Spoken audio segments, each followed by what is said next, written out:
I grew up in Pittsburgh and went to public school there. My father was an amateur sculptor, and so he had materials around, and I used to make these kind of clunky sculptures, just enough to get into art school, barely enough. But once in art school, hit the ground running, drawing and painting. Suddenly the portability of it, the challenge, lit me up, and I never stopped. I moved to New York in 1976.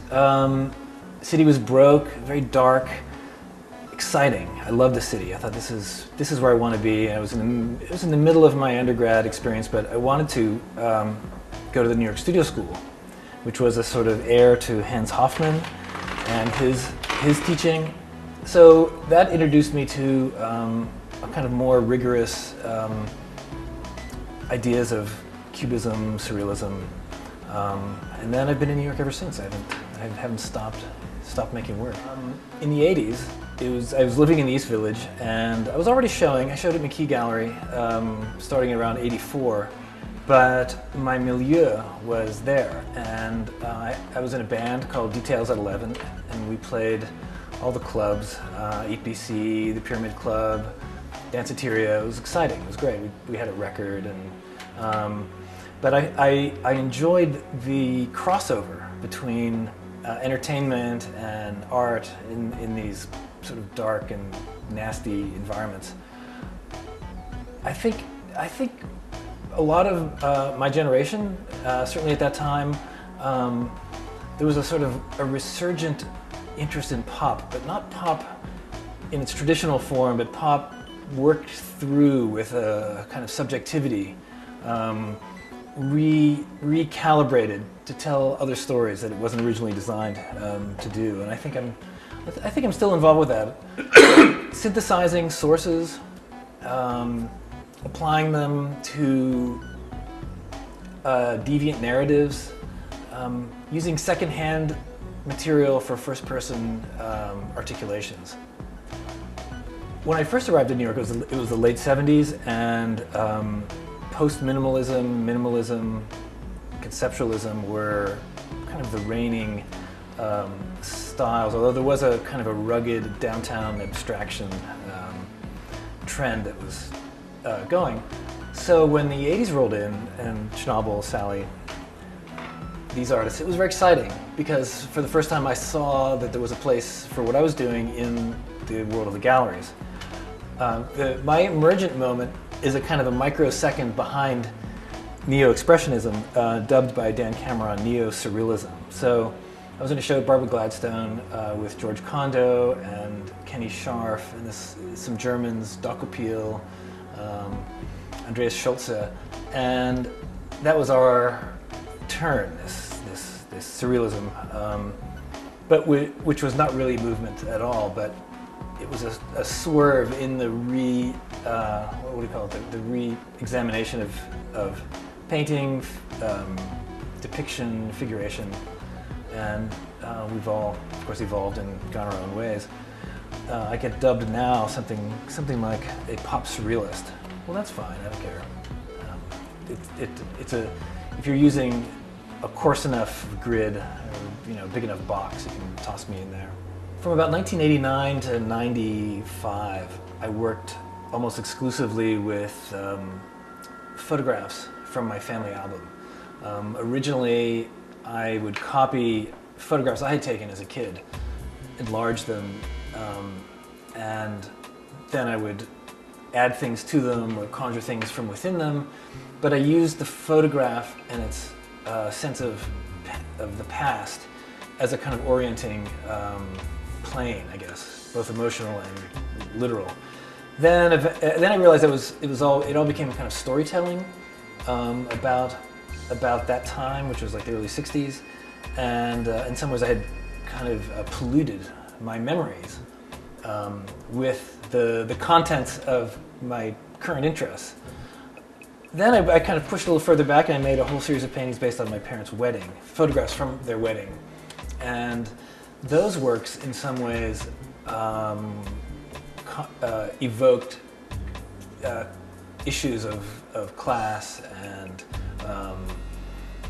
ethnicity it was the early '90s, so identity politics were rolling, and I was interested in weighing in. So in some ways, I felt like I was a sort of alien surrealist anthropologist visiting, and observing the peculiar mating habits of white people in the '50s.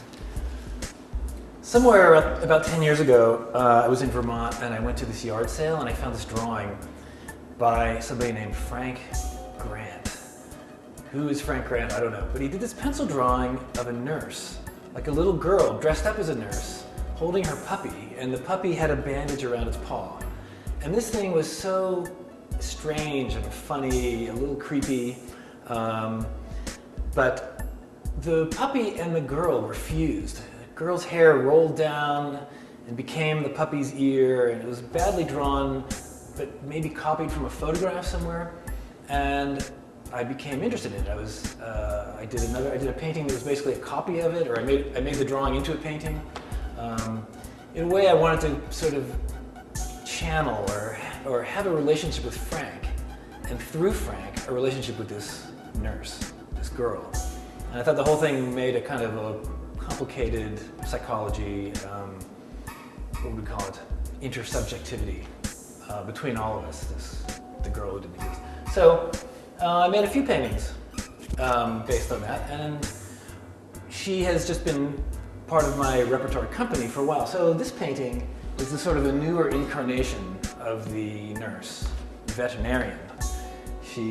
But in this case, the puppy has disappeared, and she's actually becoming the animal, the wounded animal herself, which I kind of felt was incipient in Frank Grant's drawing. So here she is, she's got bangs, and this ambiguous part of her evolves to become the wounded claw. So I actually rather like that somehow there's some element of threat. The claws, maybe it's a bear paw, predator. This is a predator's paw here, but it's wounded. So that's her story. I find it really hard sometimes to talk about paintings when I've just made them, because I make them almost as an opportunity to think about what they could be, how they work. I almost never do it the other way around. I don't sort it out first and then make the painting as an occasion. So this painting is barely done. It might not even be done. I might completely change it, but it's done provisionally for now. And one of the things that's happened in this painting, and I feel like I'm inclined to talk about what's gone or what's changed. And it originally was above, in this area, a kind of an extremely biomorphic rock area. So I thought of it as some body in itself, almost another body, like the landscape as body, that was kind of leaning down onto her, this woman on the bottom. It eventually seemed wrong. It seemed like too many characters, and so I obliterated it recently. And these obliterations seem to make sense as the landscape under change. It's a kind of an explosive landscape. It's animate, and somehow its animation is in relation to her. Now she's also changed. She started out as a black woman. Her skin color evolved, became lighter and lighter. Her hair became black, and so she's had a kind of ethnic migration. And I think this is often what happens with my imagery. It migrates, sometimes between states, between identities. So in this case, here she is, sort of some nature character, I guess. But there's this billboard here, and so somehow the billboard, in relationship to her head, is indicating some kind of relationship between signage, meaning production, maybe blankness even, since there's no content there. But then her body actually sort of explodes with a different sort of signifying. That radiant shape here, a bit of a tattoo, some kind of marking that suggests, let's think of something. I don't know what it suggests, but it suggests something dynamic, and I think something that connects back into the landscape. These little rocks, I thought of as some effect of the relationship between the landscape pressing down and her body. Every once in a while I make a painting that is an allegory of the act of painting, or in some ways tries to tell a story about making. And so in this case, I think of her, our protagonist, as somebody who is pounding. Okay, this is called pounder. She's about to strike something. We're not sure what. But also, in some ways, she's pounding the painting itself, maybe. And that it suggests for a moment that her violence, her aggressive act, is a creative one. And so there's the drum set back there. Maybe it's a little cheesy, an idea. But there's the drum set, an instrument in which pounding is productive of music. Of course, paintings are silent, but in this case, I think of the turbulence here in this tree in some ways as reflecting, anticipating this creative violence. This painting is another new one that I'm not really sure about yet. I haven't really thought it out, but it's probably the nearest I've come to making a visionary landscape. I think it's having the sun in the center, and of course, making a picture of the sun is inherently ridiculous.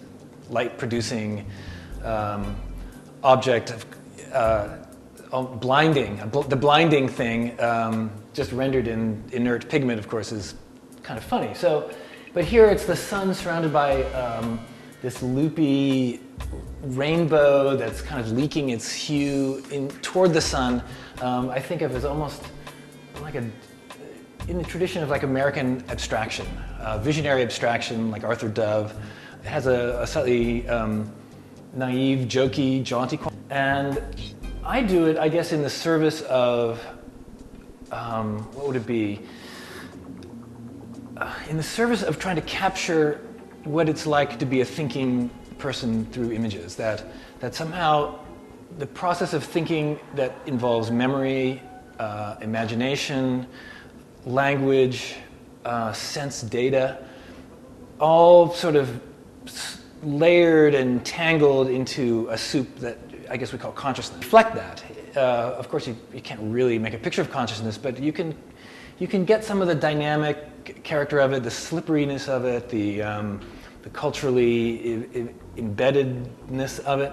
I'm interested in depictions unraveling catastrophically and becoming something interesting in its ruins, I guess. I think maybe this question of how does abstraction and representation mix in my painting, I think it's a desire to create a kind of narrative of the depiction coming into being. What's the fiction of the artist produced by the work? And sometimes that fiction can be a sexualized author who's exercising desires and needs and, whatever it is.